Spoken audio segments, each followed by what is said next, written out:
Good evening and welcome. My name is Femke de Walle and this here is David Lowen. He's the president of the Prix CIRCOM. Welcome to the city of Leeuwarden in the Netherlands. This city is this year's cultural capital of Europe, as you may have heard over the last few days. And over the last few days, it has come to our attention that Leeuwarden is also the third best tropical holiday hotspot by Lonely Planet. Yes, give it up. I hope it's not going to get too crowded, though, because it's nice and quiet here, but it makes sure that you all are in the right place this evening. It's going to be an exciting evening. We have 11 awards. They are standing here behind me, plus the Grand Prix Award for the very best of the best in television, features, and professional skills. And we have an awesome band. Yep. Here we are, ready for some of the best video content as well in Europe, and all made by public service media in the regions of Europe. We can applaud the skills of those who've brought it to our screens, on TV sets, computers, tablets, mobile phones, in the home or on the move. This year we've had more than 240 entries from 23 countries. Each category, except one, has a winner and a commended entry. Each Prix winner receives a trophy, €1,000 cash, plus travel and accommodation to be here. The biggest trophy is for the Grand Prix, which also wins a further €2,000 in cash. In one category, we offer a working internship for a young presenter or journalist instead of cash, a really practical benefit for winning. But maybe the biggest prize of all is the honour of being the best in Europe, as judged by your professional colleagues. Judging was by 14 TV experts from all over Europe, meeting in Tampere, Finland, hosted by YLE. There were 4 days of viewing, reviewing, discussing and deciding. Do we know, did it launch a national debate? I seriously think that investigative journalism is more than hidden camera. All right, so I would like to say something. If you want to say something new, you have to be a little extreme.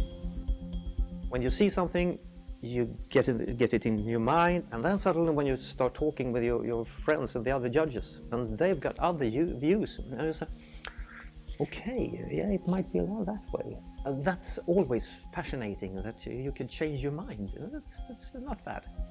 Shall I sort of take them one by one, raise hands, and then sort of eliminate the lowest one, and we'll keep going until we come up with the winner. When you have to judge something, it is always some kind of fear that you have to be very fair, and if it's on the international level, then you have to be even more responsible. But the pleasure is a double pleasure, because meeting with all the people from all these stations, from all the nations, gives you a broader perspective of yourself, of your TV station, of what our job really is.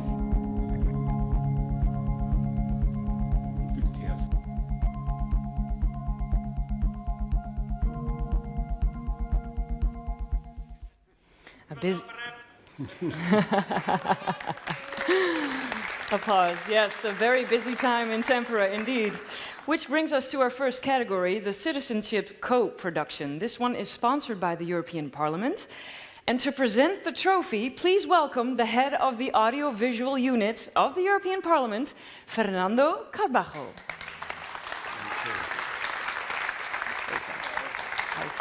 Look. Now, the Citizenship co-production is open to all CIRCOM members, so they can share and swap features. It's now in its 5th successful year, and the judging group was chaired by Esmeralda Labie from RTBF Belgium.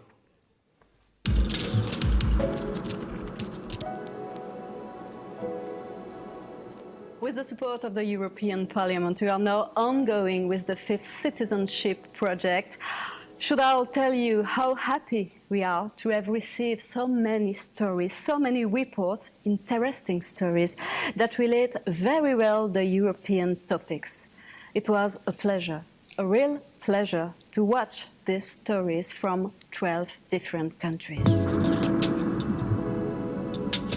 A little story, a local story at the beginning, but really touching and concrete, because it respects the guidelines of our citizenship project, of course, but also because it speaks to all of us. We talk about fight against mafia, we talk about corruption in general, and everyone understands. Everyone feels concerned, everyone wants to put an end to it, so it was our duty to denounce it. Francesco oggi è presidente della cooperativa Terra Mia. Appena 5 soci, tutti attorno ai 50 anni, che trasformano l'oliva nocellara e altri prodotti tipici della vallata del Belice in specialità gastronomiche di eccellenza. Non gli è mancato il coraggio 2 anni fa nel trasformarsi in imprenditori, quando hanno perso il lavoro, come centinaia di altri, in seguito al sequestro per mafia e al fallimento delle aziende di Giuseppe Gricoli, condannato come prestanome del boss latitante di Cosa Nostra, Matteo Messina Denaro. Oltre 40 supermercati, palazzi, società, terreni e un gigantesco centro logistico dell'agroalimentare, tuttora chiuso nelle campagne di Castelvetrano, dove il boss è nato. A story so strong, we could not ignore it. It asks us about our ability to welcome others. We have values, values of solidarity, values of respect. Can we accept that migrants are kept as animals in closed facilities? We are different after seeing this report. We must be different after seeing this report. It forces us to think simply and maybe to take action. Ça, c'est leur deuxième tentative de suicide dans le camp. Moi, même si j'ai peur.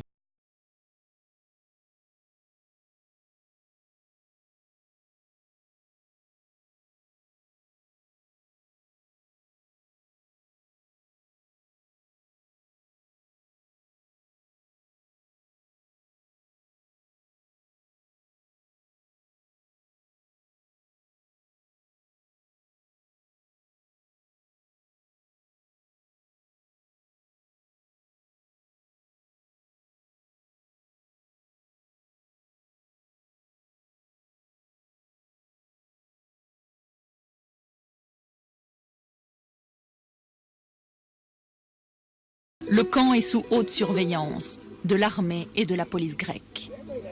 Les journalistes interdits d'accès. Nous attendons que la relève soit un peu moins nombreuse dans le hotspot pour entrer avec une caméra cachée.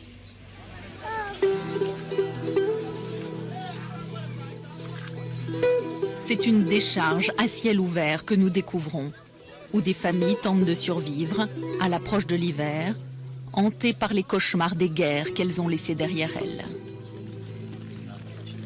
Ce couple de Syriens avec leurs 7 enfants ont bravé la mer il y a moins d'un mois. Ils pensaient trouver un refuge. Il a été touché par une balle en Syrie. Cette traversée était leur 7e tentative. À l'approche des côtes, le moteur s'arrête, le bateau chavire. On est passé près de la mort. Je ne savais pas lequel de mes enfants sauver, lequel abandonner. Des hommes les ont attrapés. Et quand je suis sortie de la mer, c'était une renaissance. Mais maintenant, ici pour nous, c'est une nouvelle souffrance.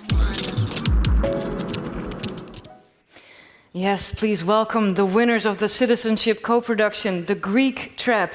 From France 13 Île-de-France, journalist Frédéric Maillard, journalist Salah Agrabi, and director Mariana Gioca.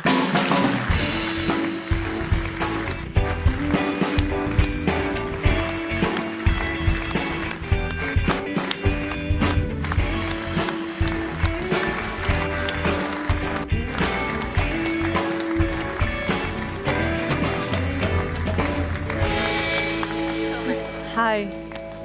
So how does this feel?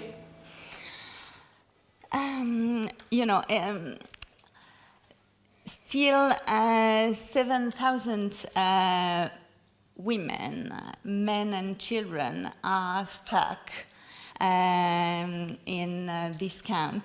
And I think it's very important to tell the story. And I really thank France Télévisions and this European program, Avenue de l'Europe, to have the will and the freedom to broadcast such a story in Europe.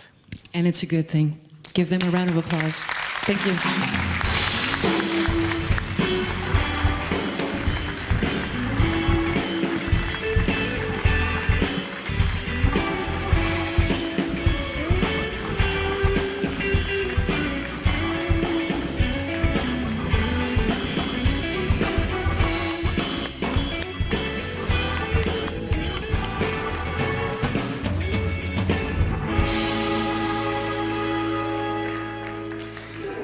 The second category also has a very European flavor. It is the category Europe. Please welcome the sponsor to present the trophy from the Committee of the Regions, its first Vice President, Marco Markula.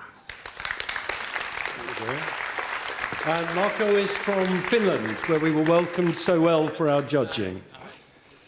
The category criteria ask for news stories on issues of regional importance and significance across Europe, in the expectation that one European region can learn from the experience of another European region.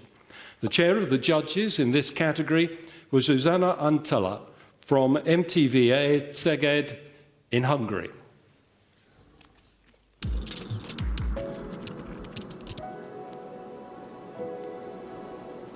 It was a very, very interesting category. It's the first year of category as Europe, and it replaced the category of a news report about European issues. Our commandant is from Belgium, from RTBF. It's Norway electric car boom, and it was a very, very pleasant, well-made, honest report. What gave a special effect? It's a little twist in storytelling at the end. Pour Maria, c'est la routine matinale. Alors que les enfants s'installent, elle débranche sa voiture électrique de la borne de chargement installée dans son propre garage. Dans cette famille, on ne roule plus qu'à l'électrique, mais le modèle norvégien est-il vraiment transposable à la Wallonie ? Tous nous le disent, la transition électrique ne se fera qu'au prix de gros investissements et d'incitants, et il faut le reconnaître, la situation financière de la Norvège est nettement plus favorable que celle de la Wallonie. Den norske stat har hatt store skatteinntekter fra oljevirksomheten i 30-40 år. Og har store overskudd, så den norske stat har råd til å bruke noen 100 millioner euro hvert år til å stimulere elbilkjøp. The winner comes from BBC London, Norwegian Prison. It was a very simple storytelling, very good written, without music, only sounds, but the sounds was very special, very neatly made. Excellent. Tor is a truck driver, just finishing his daily shift delivering goods around Trondheim. He's also serving 5 years in prison. Towards the end of their sentence, some prisoners can stay in this open unit and get a job to help them readjust when released. It's easier for you when you come out, and you can be a better neighbor than if you come from inside and will start the work the day after. Inmates have to earn this. All start their sentences at one of 43 prisons across Norway. The worst criminals, like mass murderer Anders Breivik, are kept in high security wings and may never be released. Stage 2 for some prisoners is the Leeuwarden unit on the outskirts. It's open and it's no walls. Yeah. It's invisible walls around here. Here they have even more freedom and run a garden centre on site, open to the general public. In 30 years they've had 1,100 inmates and 5 attempted escapes. So they look after the horses as well? Yes, we have one inmate taking care of the horses. They feel that they get their respect and we believe in it. I know that it's cheaper to run an open prison than a maximum security prison. And we have all categories of inmates here. We have all categories. If you want to do something with your life, they're working for you and try to find a way so you can come back to society like a better person than you was before. They have a saying in prisons here, the only thing we take away is someone's freedom, but everything possible is done to help them get it back and keep it. What other regions of Europe can learn from prison management in Norway? Please welcome the winner of the category Europe from BBC London, journalist Mark Ashdown.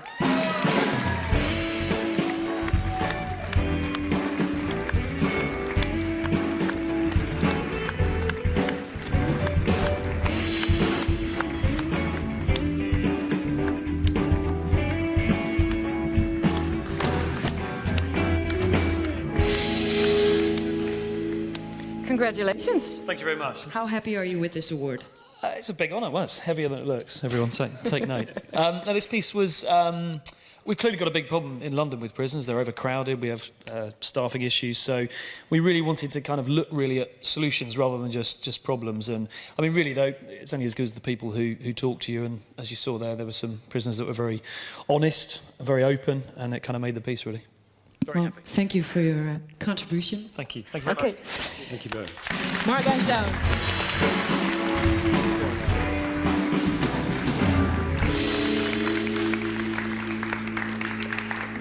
It's hot in here, isn't it? I'm sweating so much. Anyway, continuing to the category News Stories for All, this category is sponsored by SVT Sweden. Please welcome Head of Regions and Minorities, Kristina Ögren. Hi. Yes, it's been a devastating year for news coverage, from fake news to scandals about data leakages. There have been great blows to public confidence in the reliability of news and the distrust of information generally. And this makes the role of public service media as a beacon of trust all the more important. And our news is not just on television either. It is delivered online and by social media also. And increasingly, the news agenda is open to users and viewers as well as providers. News cannot now be by the elite for the elite. The chair of our category News Stories for All is from ORF Austria, Klaus Unterberger.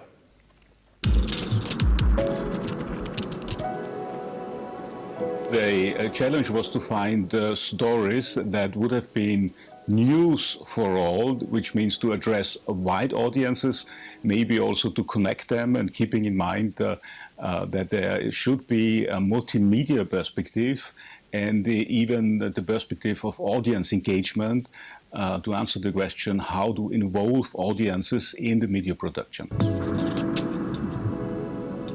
The BBC presented a story that was quite interesting, and it did some research. If it is really taken for granted that the noise in the underground is so horribly loud, so the presenter took a very active role in investigating that. We thought that this was a very convincing piece because of its solution-oriented perspective. Okay, so this is the Victoria line heading towards Stockwell, and it's absolutely deafening. And here we are on the Northern line, and once again, it's really loud. I mean, I'm having to shout. Can you actually hear me? It took 1 week to get all the measurements, and as the results started coming in, I was advised to wear hearing protection. The data was uploaded to a computer at the UCL Ear Institute and analysed by Dr. Joe Cellini. The central line has the loudest section out of all of the tube lines.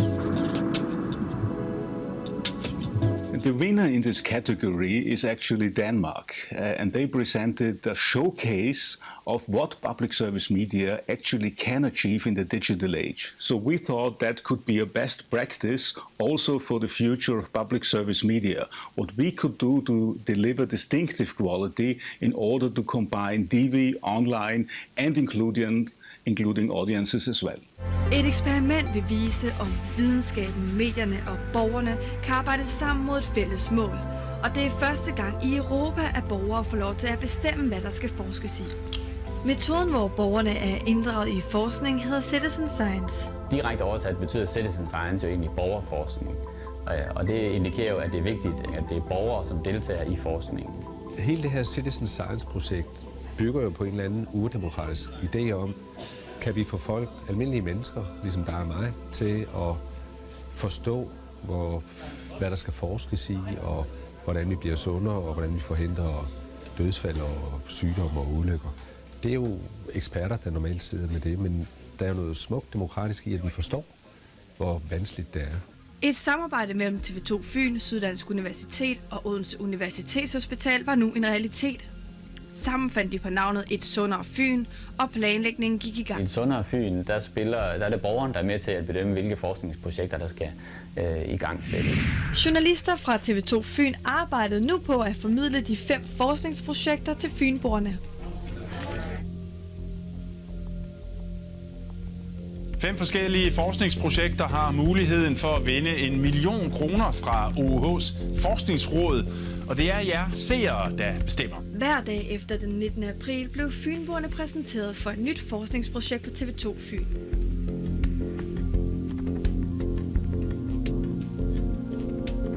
Projekterne var meget forskellige. Fynboerne kunne nu stemme på, om kvinder med tilbagefald af brystcancer skulle have bedre behandlingstilbud, eller om forskere skulle have flere penge til at undersøge, hvilke konsekvenser mangel på D-vitamin kan have for børn. Det var også muligt at stemme på, om patienter med kroniske sygdomme i fremtiden skulle kunne snakke med lægen over en app. Der var også et forskningsprojekt, der handlede om leddegigt og de sociale konsekvenser, der kan være for de patienter. Og endelig kunne man vælge et projekt, der ville forsøge at øge overlevelsen hos folk med hjertestop ved at uddanne flere til at bruge hjertestartere. Men fynboernes interesse for Et Sundere Fyn var større, end hvad man først troede. Stemmerne tikkede ind, og frem til den 1. maj er der over 12.000, der har stemt. I en af de her konvolutter, der har vi altså vinderen.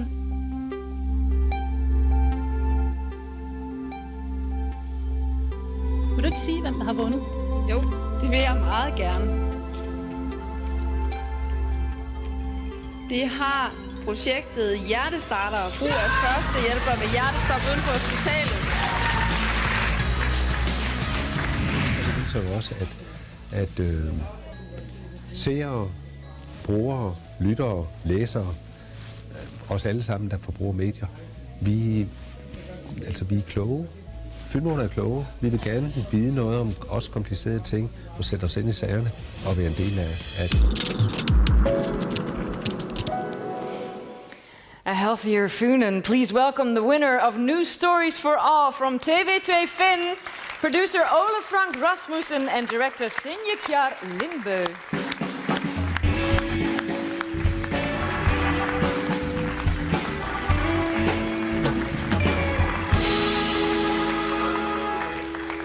Very first win in the Prix for TV2 Fyn, and in this category it's 2 years running for TV2 Denmark, so congratulations. Yes, how does it feel to win an award with something that you initiated yourself? It's fabulous. I'm almost high, and I would first of all thank you, our sponsor, because SVT was so close beating us in the competition. But it was a bit too long, your project. And then I would like to thank my colleagues, Signe, who you heard earlier this day. And I have furthermore 2 colleagues, Morten Grönholm and Pernille Kjær, who unfortunately couldn't be here today. And I would also like to, of course, say thank you to CIRCOM. It's a great honor.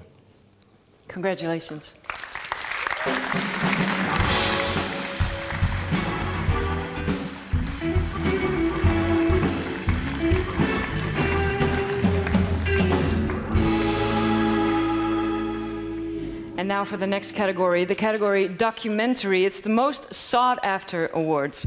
This category is sponsored by RTE from Ireland. Please welcome to present the trophy a former president of CIRCOM, Michael Lally.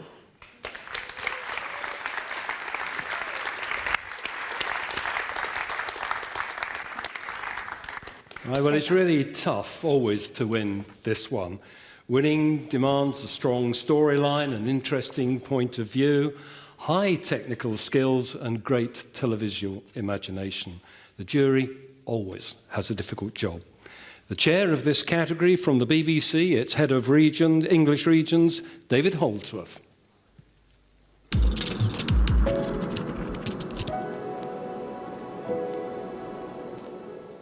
This was a really hotly contested category with a lot of entries from right across Europe, and I'm glad to say that the tradition of a well-crafted, cared-for documentary is alive and well right across Europe. There were a lot of programmes which chose historical subjects as their narratives. There were some very compelling stories. I think on balance the judges would have liked to have seen more entries that featured the lives of younger people. For commended, we chose The Collector from France 3 Paris in Ile-de-France. This was an intriguing watch, a programme about a Jewish man who collects, in a fairly obsessive way, anti-Semitic images, and the story of his life, how it played into wider European history. And I think the judges felt in the end this film worked on a number of levels in a really creative way, telling a really important history lesson, but also a vital personal story. It was intriguing and it was very creative. C'est les grands-parents. C'est un oncle. Voilà.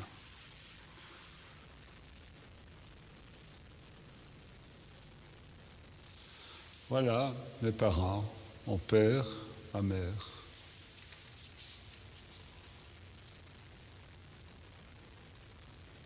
Ma mère m'a pas beaucoup parlé quand elle est revenue des camps. J'ai senti qu'elle ne voulait pas en parler. We were clear in the end that the overall winner was The Sound of Life from TV Midwest in Denmark. This was a really intimate portrait of dementia patients and the way that a musician found a way of bringing their lives back into some sort of focus. It was tender, it was respectful, it was original, the camera work was superb, and we felt this was an outstanding and compelling documentary. Kan musik give mennesker med demens et bedre liv? I 4 uger får plejehjemmet Bibedal i Thisted besøg af en musikterapeut. Jeg har en med, du skal hilse på. Hvem er det? Det er en, der hedder Jens. Jens arbejder på Aalborg Universitet. Her forsker han og en hel afdeling i, hvad musik gør ved os mennesker. Vi kan se, at den påvirker vores motoriske center i hjernen, altså helt heroppe i det øverste. Også selvom vi sidder helt stille. Der er en, der gerne vil spille noget musik for dig. Som et forsøg vil Jens give musikterapi til Fritz, Tage, Else og Ellen. Men du er en rullesten, så er der liv i øjnene. Og på sidelinjen ser de pårørende med. Vil det lykkes musikken at trænge ind bag demensens tåger? Jeg vil gerne sige, at høle lidt over. Søndag midt i våren drog soldaten ud.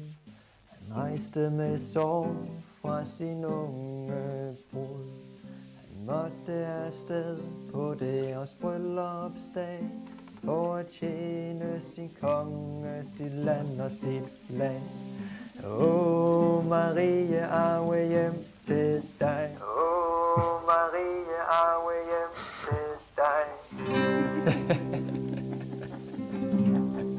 Goddag, Else. Pæn goddag.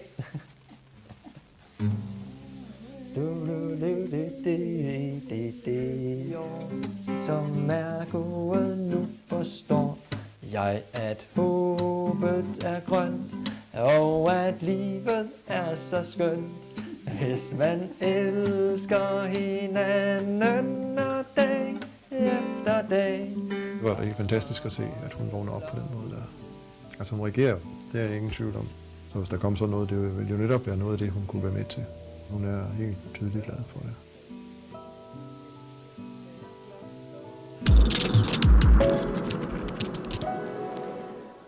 Well, that's something else, isn't it? Very impressive. Congratulations to the winner of the documentary category. Please welcome from TV Midwest of Denmark, Maj-Britt Bach Ødeskjedde.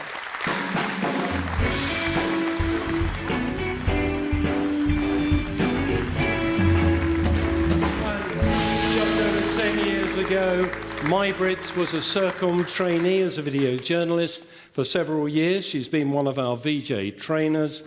Now she's a Prix winner. Congratulations. How does this feel?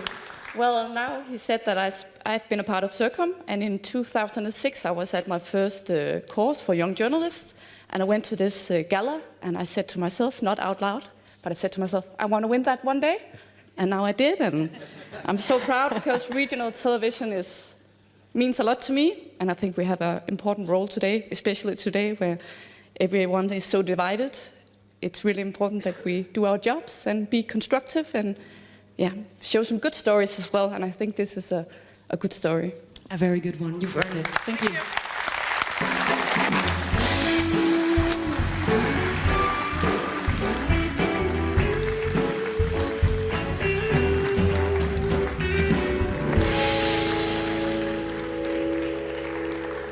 Well, I think I told you so. They will be back later, our band Vangrail. And it's only a small step to our next category, that is music and arts. The sponsor is also from Ireland, from the Irish language channel TG4. Please welcome Director General Alan Esselmont.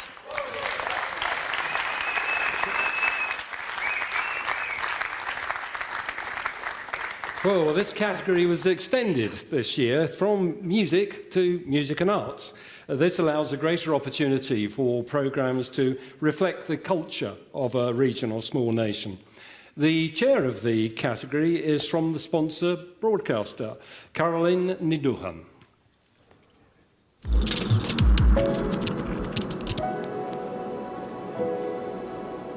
This year's category, Music and the Arts, really did have a diverse range of programmes that highlighted the essence of the communities and the regions that they came from.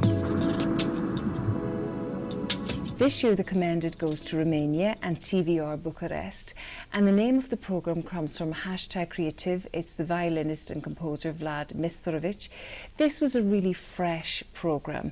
Claudia, who was the video journalist in this piece, her style was very relaxed, it was informal, and it was a programme that was available not only on TV and on YouTube, and it had that beautiful rawness and energy about it, and it opened it up to new audiences.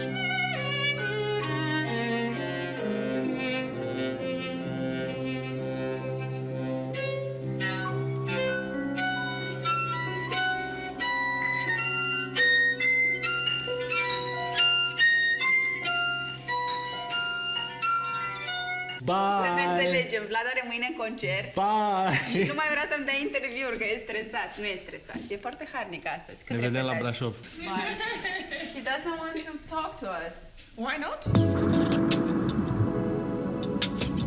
So the winner in Music and the Arts goes to the Czech Republic this year from Studio Borneo, and the name of the programme is Solo for One Hand. So what was really great about this programme is that it didn't just celebrate the story of the musicians, of the composer, but there were also stories of personal triumph, of overcoming adversity.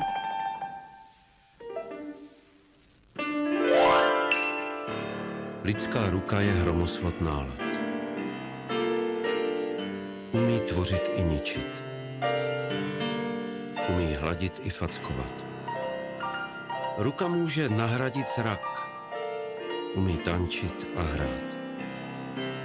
Lidská ruka je bytost, která dokáže všechno.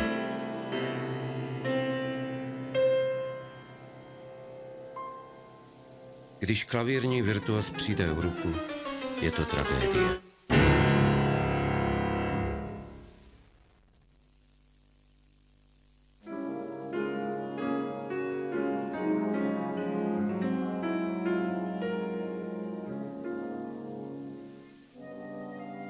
Dobrý, ano. Pojďme si ještě prohrát dvojku. A tam bych vás chtěl poprosit. Šetřeme, co jde, tu dynamiku, když se dostáváme v těch frázích, jakoby tí-da-da-dam, ta-da-da-dam. Na to pozor, aby to nebylo brzo silně, jo? Vlastně ty plochy jsou dlouhé, tak aby pořád měli co říct, pokud možno. Příběh úžasné skladby pro žesťový orchestr a klavír levou rukou musíme nutně začít vyprávět od Otakara Holmana, dnes už zapomenutého pianisty, který inspiroval řadu skladatelů k mistrovským kompozicím.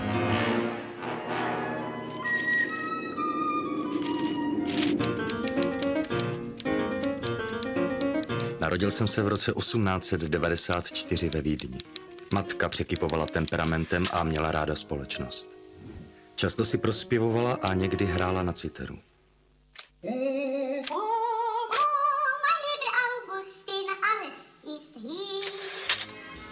Do dvora často zavítali cikánské kapely a objevoval se muž se ženou a flašinetem.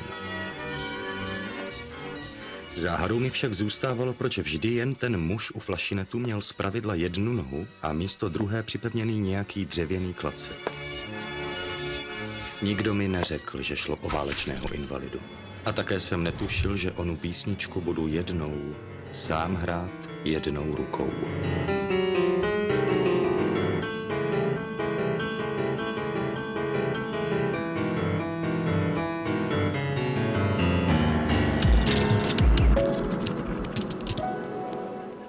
Solo for one hand, but please put both hands together for CT Studio Brno, Czech Republic, and winners Martin Polak and Pavel Jurda.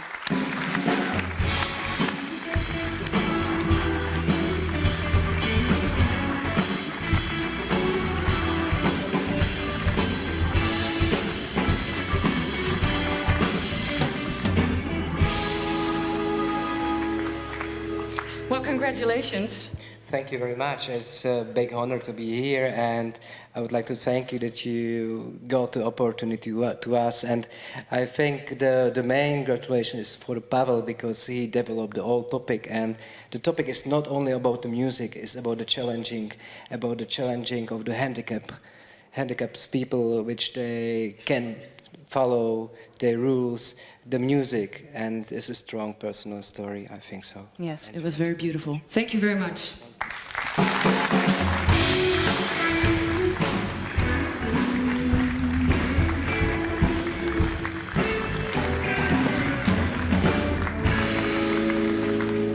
And now our category, video journalism. The sponsor is the BBC. To present the trophy, please welcome the head of BBC English Regions, David Holdsworth.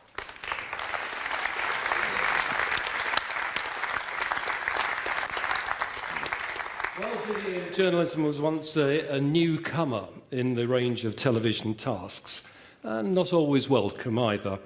Can one person really combine the skills of journalism, camera, and editing? Will their output always be inferior to that of a camera crew? Is video journalism just a trick to cut costs and make one person do the work of 2, 3, or more? Well, our criteria emphasises the need to show how extra value is achieved by the use of one person and the opportunity of a more informal approach. The judges were watching out for this, led by their chair, the award-winning VJ from Hessischer Rundfunk in Germany, Gunnar Henrich.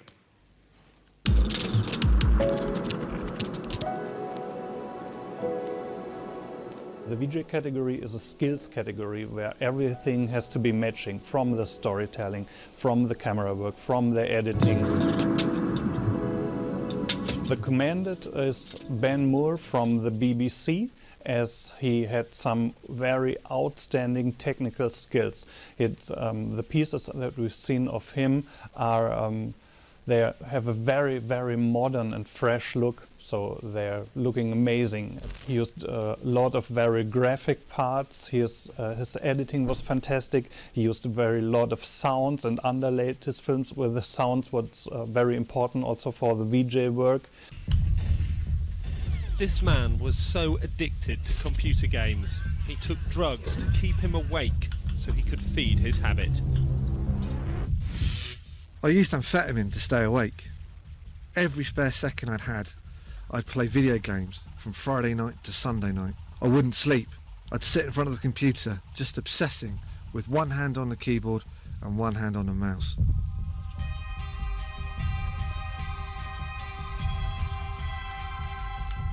Ian, not his real name, started playing video games as a teenager in the 80s. In the 90s, first-person shooter games, essentially where you see through the eyes of your character, went online. About 3 in the morning, when people go to bed, I'd switch over to the American servers and play on them. I'd switch back to the UK servers about 7 or 8 in the morning. Yeah, I took it very, very seriously. The winner of the VJ category this year comes from the BBC and is Jamie Colson. He's entered 3 pieces dealing with death, and his one piece is about dementia and people caring about the sick people. And this was a really amazing film, as we got very, very touched. He gets very close with his camera to the people, and he has a very good sense of storytelling. Are we going to have a shower?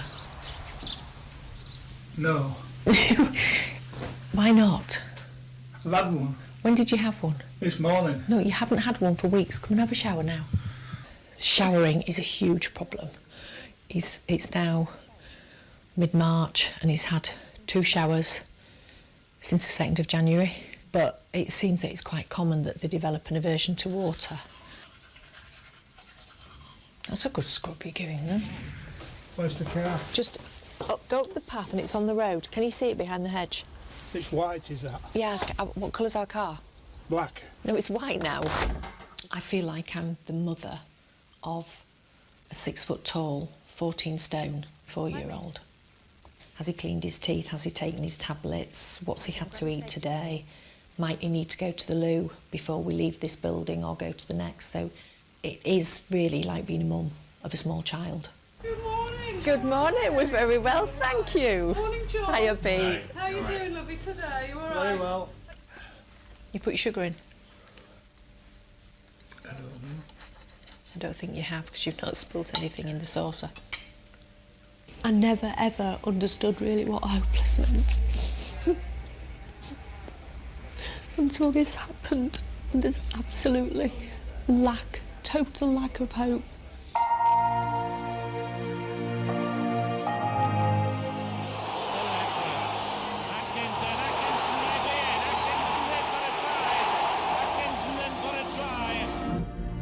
Is your ankle bothering you? No. Well, that's good then, isn't it?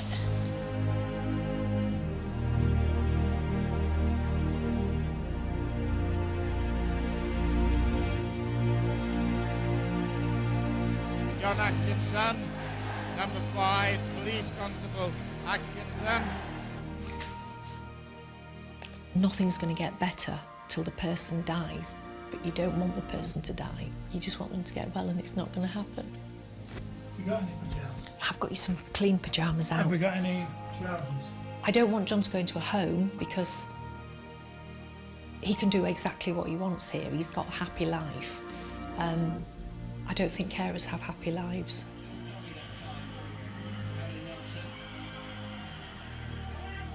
Whilst I sit here and I can say I have no intention of taking my life, it does get fairly hopeless sometimes, and it comforts me to know that if I need to, I can step away. Whereas I can't pack a bag and go. I could never leave him, but I could finish both of us off. And it's job done, isn't it?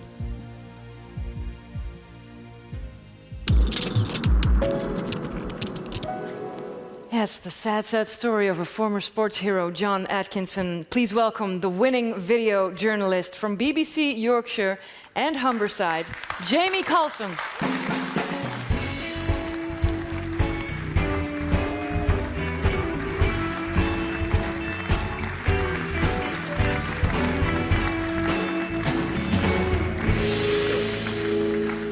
Congratulations. Thank you very much. I suppose what you've got to remember with this is it's quite a sad story in a way, and if I bring you up to date with it, John actually died just before Christmas. Oh, really? But he and his wife Carol were really keen that their story would continue to be told, so they'd be really pleased about this. And I spoke to her a couple of weeks ago and I told her that I'd won this award. And she said she was really happy, but she also said that both she felt that she and John were now free. So that's quite nice. Wow. Thank you. Jamie Calson.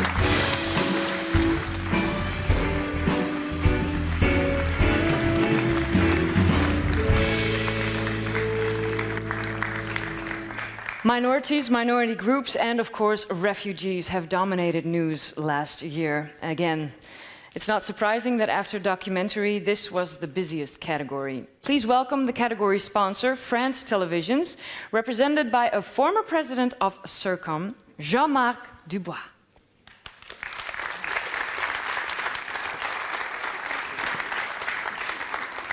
There's 29 entries in this category. The judges were asked to look for programs which reflect minority issues in an informed manner.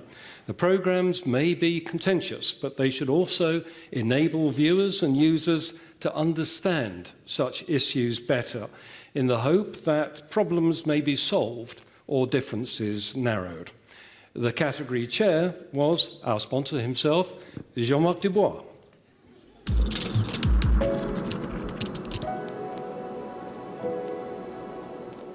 We had very good average quality. The difficulty is that we went from a few minutes to more than 2 hours, so it's difficult to judge. But it's a category that allows us to talk about people we don't talk about usually. We picked this one because it's a very special program. The producer, the director, and the presenter are only one person, Johan Over de Vest. We had a very good idea, is to make a dream come true for the elder people. He makes a dream come true and find a sustainable process to help these people. Ik ben vandaag in Leidseveen en ik ga op bezoek bij Cor, een lieve, maar toch ook wel erg eenzame vrouw. Maar ik ga er vandaag voor zorgen dat het een dag wordt voor haar om nooit te vergeten. Zo, wat een hip ding. En nu? Dat is leuk.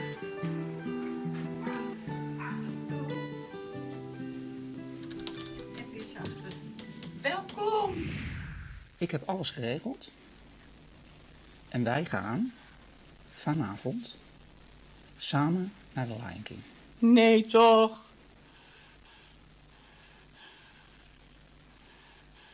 Oh, kindje, ik weet niet wat je aanhaalt.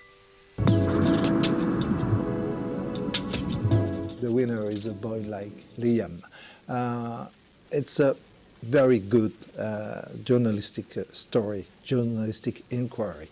It goes from the story of a boy who is an autistic guy, and to denounce the way Sweden deal with these people, because they spend half of their time in some sort of places that we could almost call jail. Första gången var han ju bara 11 år. Och det var fruktansvärt att få det beskedet. Det kom in 2 stycken stora karlar som jobbar där och sa att nu har ni 15 minuter att säga hej då.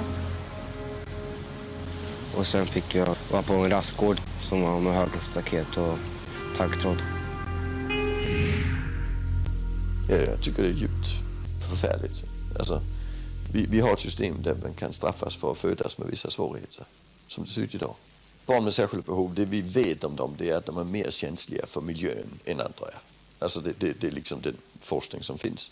Och det betyder att vi ska ju ha en bättre miljö kring dem än vi ska ha kring andra. Så just att låsa in ett sådant barn och använda metod som bygger på att vi använder våld mot barn, för det är ju det som ligger, SIS har rätt att använda våld mot barn i förhållande till resten av samhället. Det innebär att de får mycket sämre miljö. Och det innebär en väldigt dålig prognos för dem. Bo Heilskov Elfven anser att det finns en stor rättsosäkerhet i Sverige för barn som tvångsvårdas. 2 vägledande domar från 2010 slår fast att unga med funktionshinder inte ska tvångsvårdas om deras beteende beror på diagnoserna.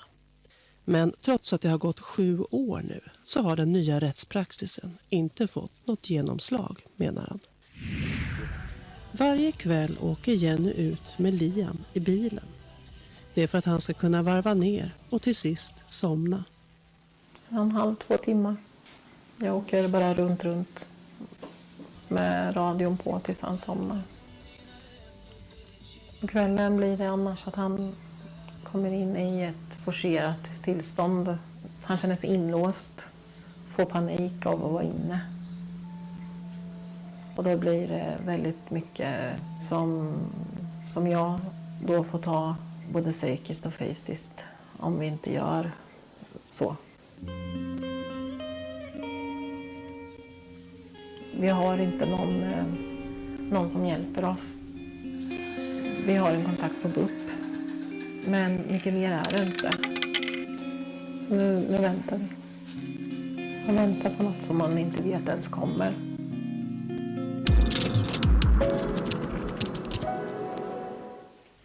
A boy like Liam from SVT Ost in Sweden to collect the award for Minorities in Society. Please welcome director Jenny Videll.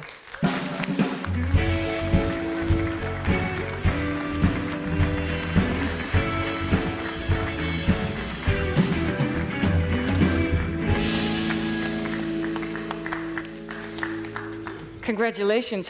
How hard was it to make this story? Yeah, it was pretty tough, and to get to know this family and let me tell their story, and I'm really grateful that they did. And I'm also want to thank my great colleagues, especially Veronica and Anna-Karin, who's here tonight, and the jury, of course. Thank you. Thank you.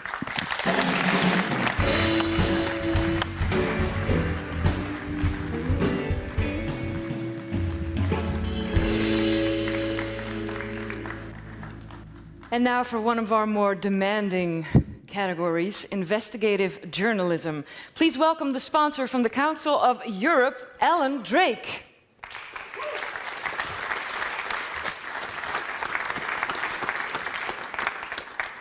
Now, investigative journalism asks for great editorial intensity, greater planning, often greater resources, and often again a greater gain for the democratic and legal process. It can be dangerous, as the recent fatal tragedy in Malta reminds us. This category tackles big issues in a way which reminds us of the strength and value of public service media. Chair of the judging panel this year from Hessische Rundfunk, Gunnar Henrich again.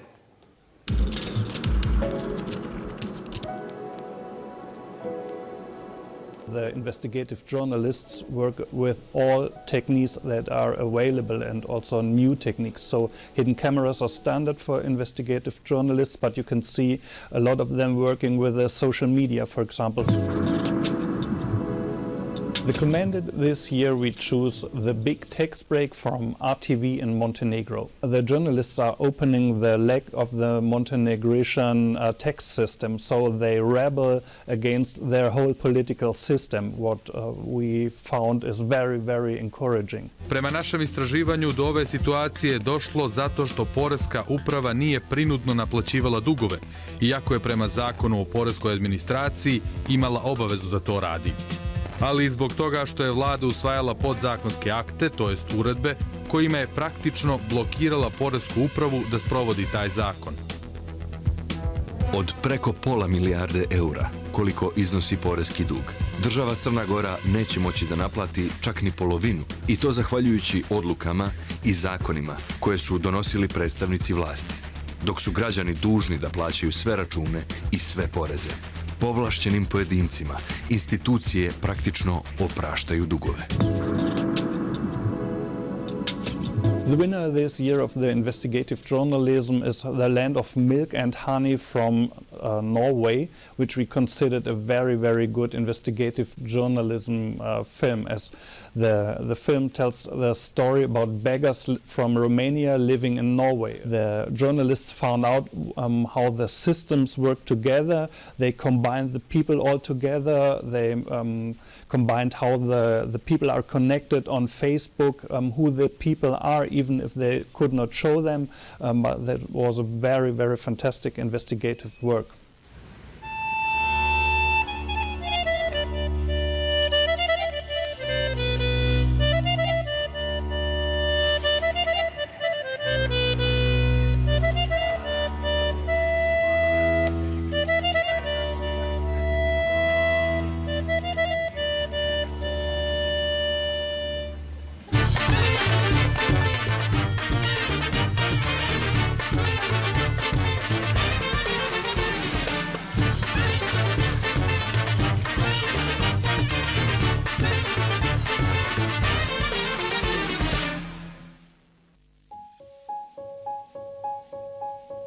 Spring 2015.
But early in the summer he returns to Romania for a party.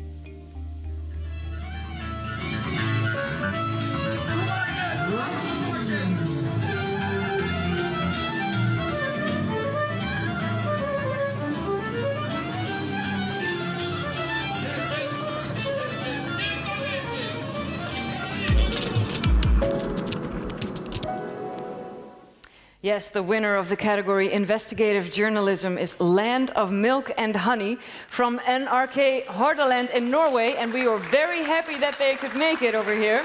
Journalists Kjersti Knudsen and Synnøve Bakke, and camera operator and editor Annette Berendsen.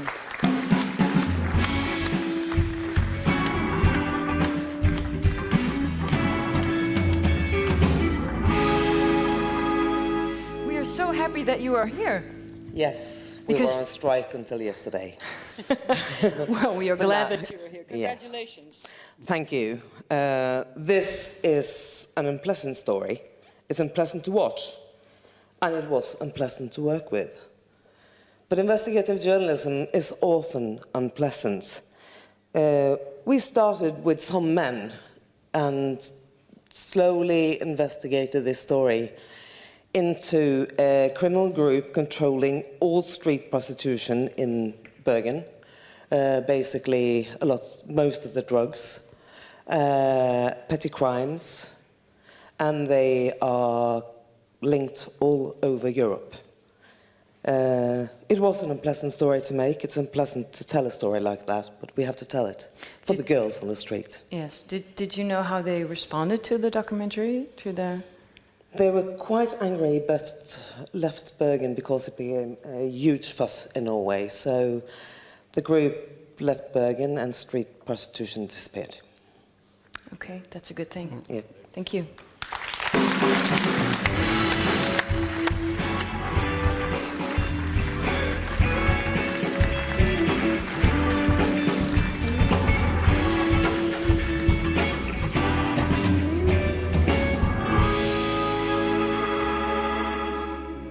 As a public TV service, we like to wake up our audience now and again with something special, something different.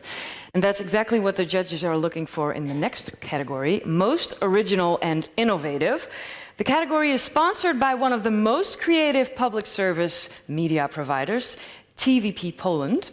From the office of the TVP board, please welcome Clayton Ryklewski-Louis-Jean. Hi. Hello. Yes, this category asks for something new, something different. An incredible character, an unusual tweak of technology, a new way of saying something. Best of all, the sort of programme we all wish we had thought of. If only that had been my idea. Chair of the judges, Elina Ravanti, from our judging hosts in Finland, YLE.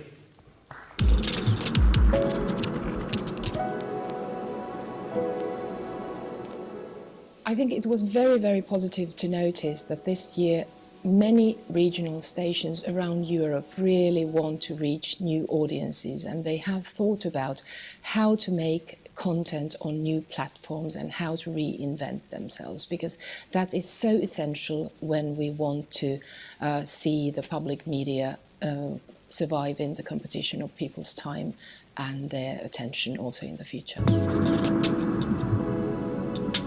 The commended is Crime on Craigslist by BBC West Midlands. It is a wonderful example of that, how solid investigative journalism can be made with a pinch of humour. It deals with a new area, darknet, which is previously unknown for most of us. It contains a lot of information. It is done in a way that it's easy to follow and easy to understand. Counterfeit goods are among the things Craigslist says you're not supposed to sell on its website. Stuff that's illegal. Yeah, but no one takes any notice of that. Do you mind? But he's got a point. Look at this. It's as easy to find marijuana on Craigslist as it is a second-hand sofa. And you might need a seat, because what I'm buying next could knock you off your feet. I'm on a Derby estate to meet a dealer selling cocaine on Craigslist. 80, mate, yeah? Yeah. Right, mate, ideal. Thanks, yeah. See you later. Okay, mate, cheers.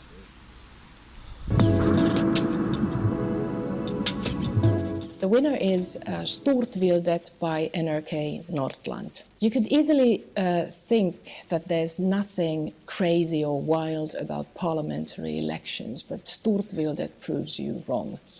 It is wild, it's crazy, it's full of energy, it's surprising, and it also forces politicians out of their comfort zones. In democracies, elections are the cornerstone, and it would be so important to get young adults to be interested in elections, and I think Stortvildet succeeds in this fantastically.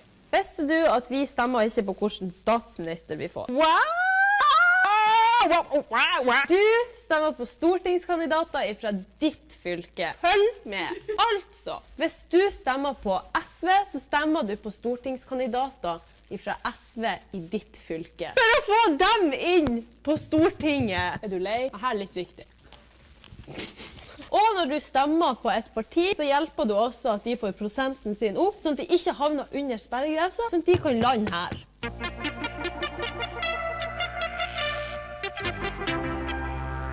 Da har jeg fått med meg en ny gjest i sofaen, og det er jo Trine Skei Grande. Nei, ikke. Nei, det er det ikke. Det er statsministeren.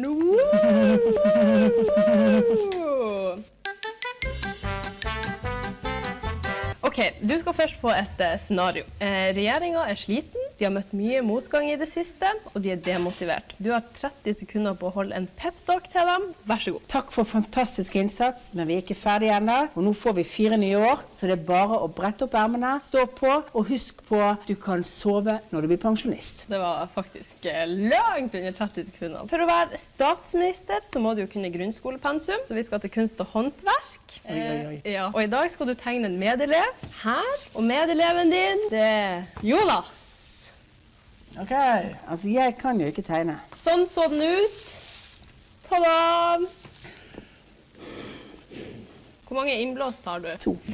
Denne episodens konkurranse, du kan fortsatt vinne en DAB! Vi skal ha debatt igjen. Fortell meg hvem som vinner debatten. Fortell meg hvorfor, kommenter, vinner DAB. Ja, dere har hørt det før. I dag har jeg med meg Dagrun Eriksen fra KrF og Marius Jøsevold fra SV. Men i dag skal de bytte.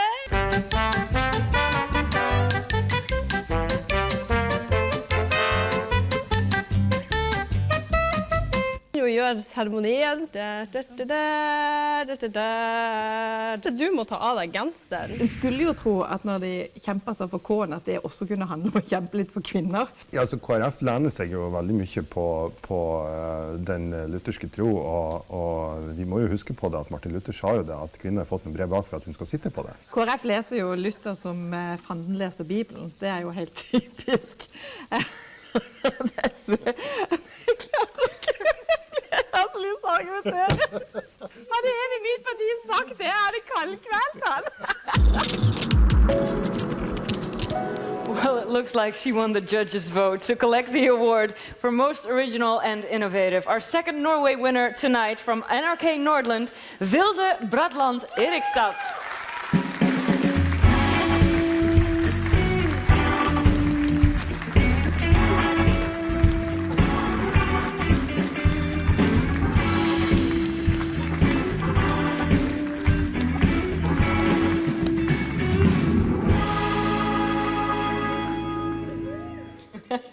Congratulations. Thank you. How does this feel? Oh, this is so cool because when I got this project, I really hated it because I don't know anything about politics. And it's so scary and politicians are so hard to understand. But it was a lot of fun to make it and yeah, I'm so glad I did it. I can imagine. Did you come up with the whole idea to do it like this yourself or did you have a whole team behind it? No, my bosses said make politics fun. And I thought I was going to die. But then they died because they were so embarrassed. So, haha. Yeah, and I also want to thank my best friend and colleague who made this with me, Marlene. I love her, so this is hers too. Thank you. All countries should have a program like this, right?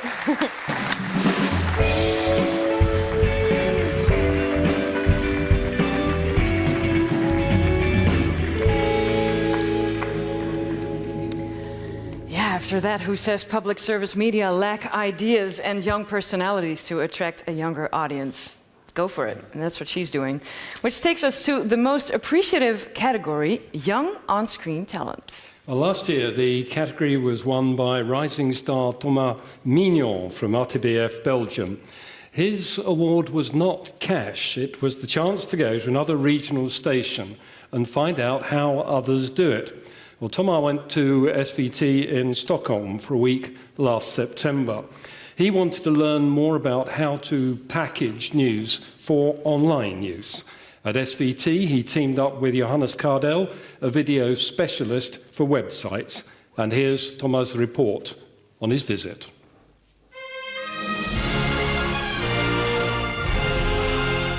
Based on a true story.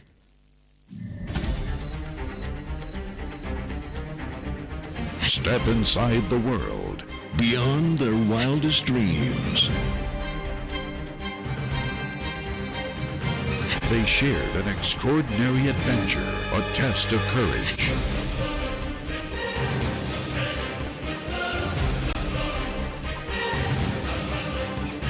Critics are calling it action-packed and inspirational.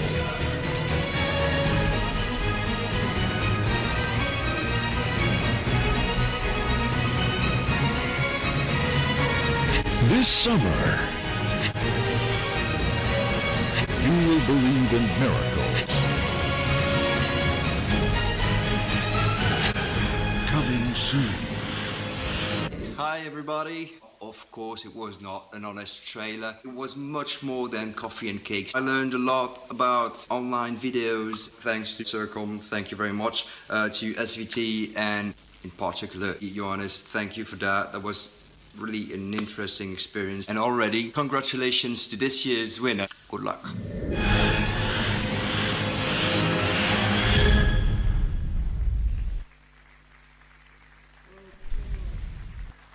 Is now acting head of RTBF's online news site, so the experience has helped him and it's helped RTBF too.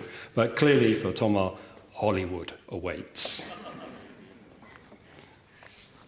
Yes, the category name has changed this year to Young On-Screen Talent, but everything else is pretty much the same. And so is the sponsor. Please welcome Elena Spanili from TVR Romania.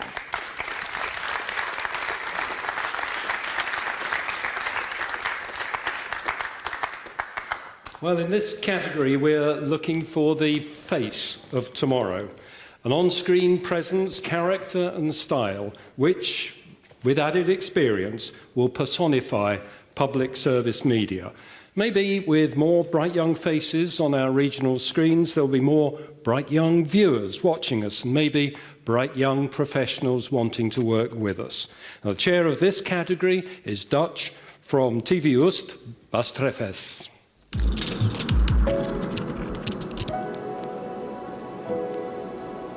The young on-screen talented category is the most important category, in my opinion, because today's talented are tomorrow's stars and anchors.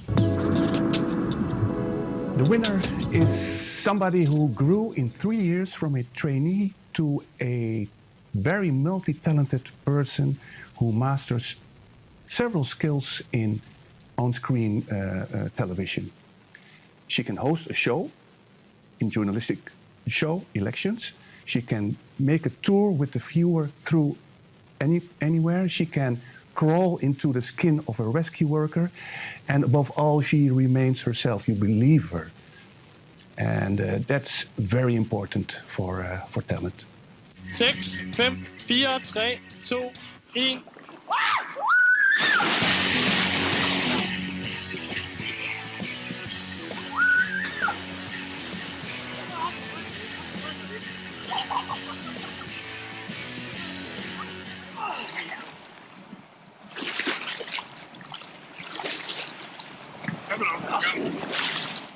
Så, det så jo let og elegant ud, da du gjorde det så.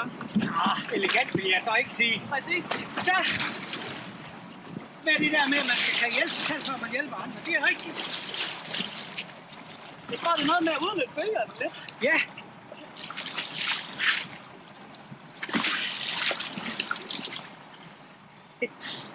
Ja, det er rigtigt. Nej, jeg kan sgu godt. Hænderne væk.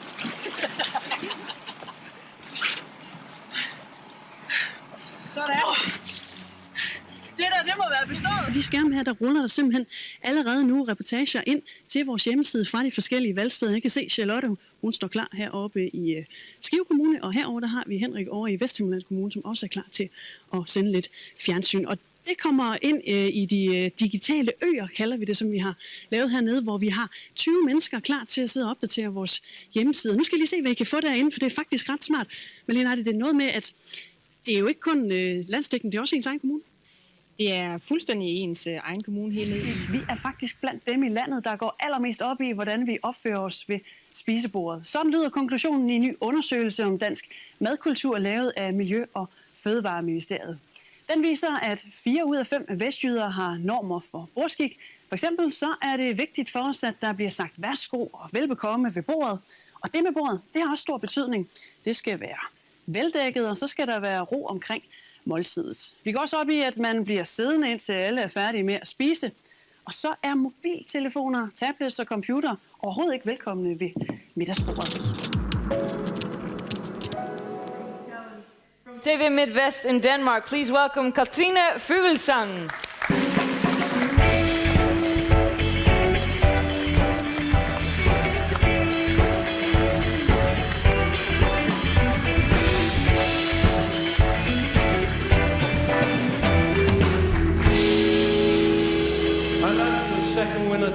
for TV Midwest, so congratulations to them twice. Yeah, it's a stupid question when people ask you when you win this award, but what are your ambitions? Well, I never wanted to become a journalist. I always wanted to be a police officer. But now I'm kind of stuck with this. And I'm so glad I chose this instead of the other thing. And I would like to take this opportunity to offer some advice to all young journalists. Choose a region, choose a TV station from a region. This is where you can practice, this is where you have a playground, and this is where you will find pride. I did. So, thank you. You're welcome.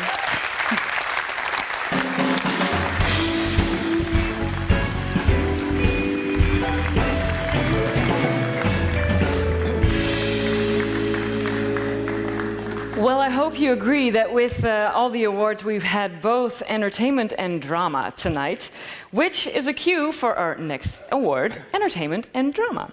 The category is sponsored by two stations in the northern part of Spain, and I hope I pronounce it right, TVG Galicia and TVPA Asturias. Representing them both, please welcome from Galicia, the head of content from CRTVG, Fernando Ojea. Thank you.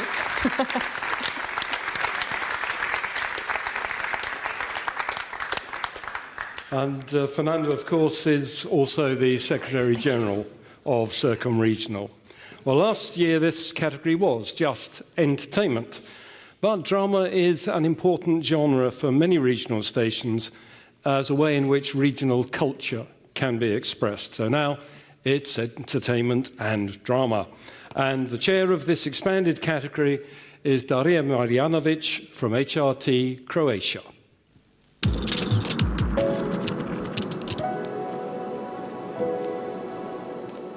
Entertainment and drama is a little tricky because as a judge you don't want the entertainment to be plain or shallow, and you don't want your drama to be full of drama queens or gloomy.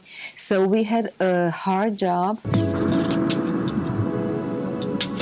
Jennifer De Vries was great because she's a completely young, online, responsible person who knows what she wants. If it takes guts to go against police for something that she believes, she'll do that, and that's why it really deserves support.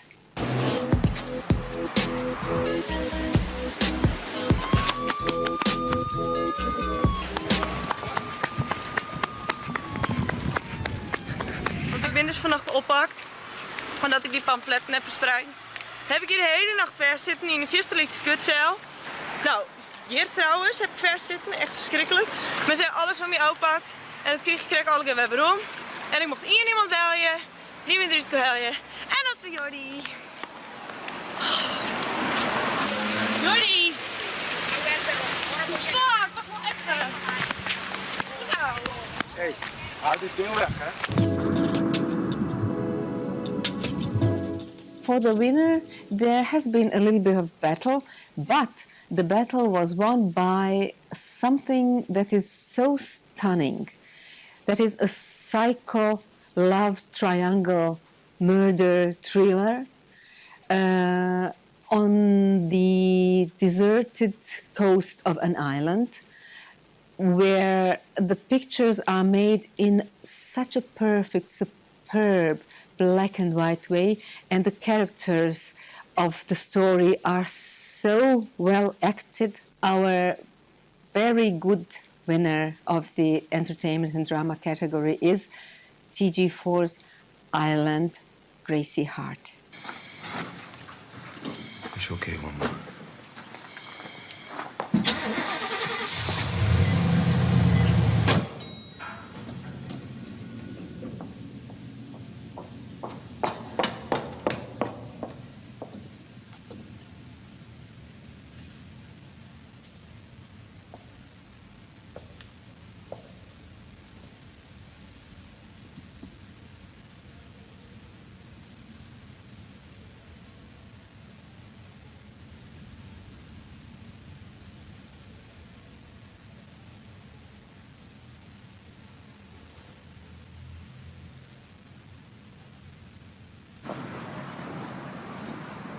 Stoi go gahamad tosu queen or hochrid. Oh, you mean Sachri Dawn? Gerd? Dog she a corpa go college of surgeons agus do china chushi get of Sachrit. Tosa me sin leo och. Niet moet de water haar cool zierig in a freezer.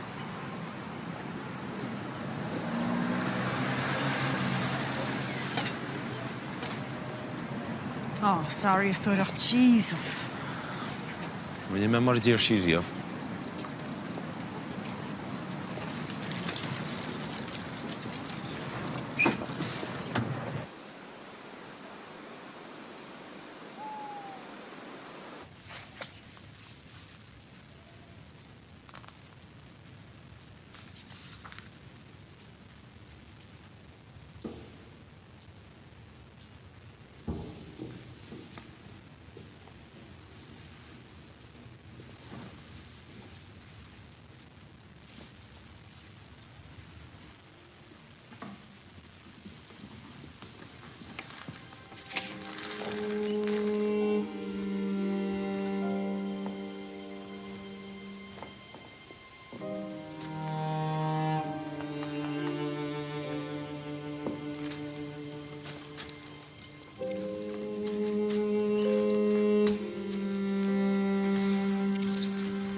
Sulam gaan wij de mikleintje en dan hier te recruit.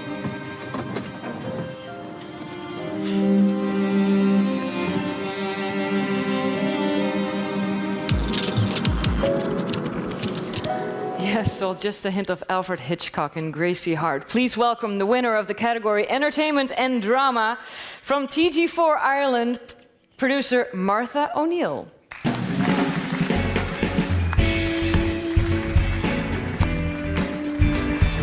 That's okay.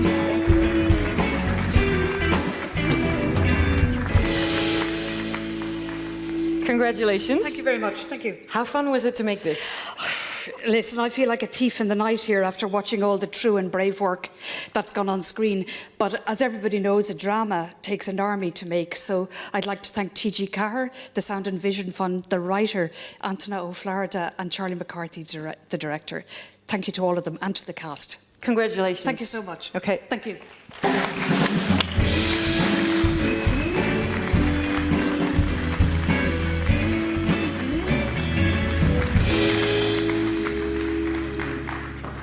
So now we have come to our very last award, the moment you've maybe all been waiting for.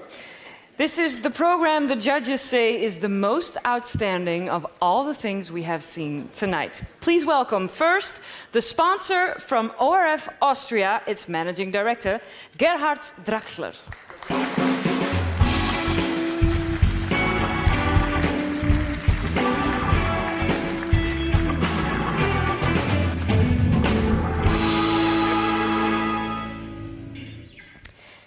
And to make the announcement, please welcome now the president of CIRCOM from NRK Norway, Tone Kunst.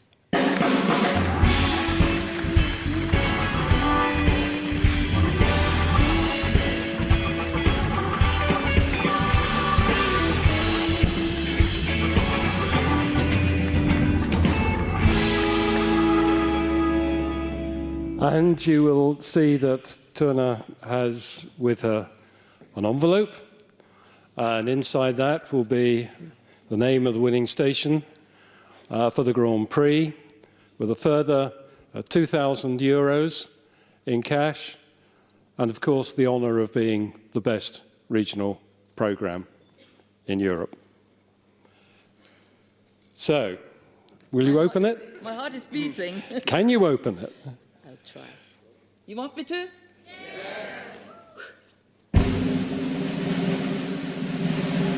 Oh, yeah. And I should open it as well. Woo. She didn't know. Oh, my God. The 2018 winner of the Grand Prix of CIRCOM is Stortvilde from NRK Nordland. Yes! Vilda, Flatland, Erikstad. NRK Nordland.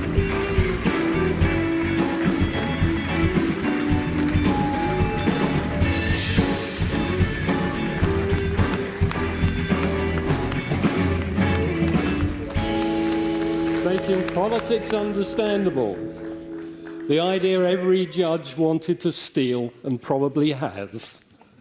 Congratulations. You look shocked. How do you feel? I have no words. What? I can't speak. I almost started crying sitting down there. And I just started swearing in Tone's ear, so that was not good. Well, congratulations from everyone. Please, our winner. So, thank you to NRK Nordland. Stay on stage. Vilda, come back, stay on stage. Thank you to all the stations who've entered. Congratulations to all our winners. Thank you to Omrop Fryslân. Thank you to our YLE. Thank you, of course, to Frank Heil. And thank you to Femke as well. Thank you. And thank you, David Lowen. And thank you here in the audience and also watching at home or at work. Thank you for being with us here and from the Grand Prix 2018. Until next year, good night. Take from stage. Take from stage.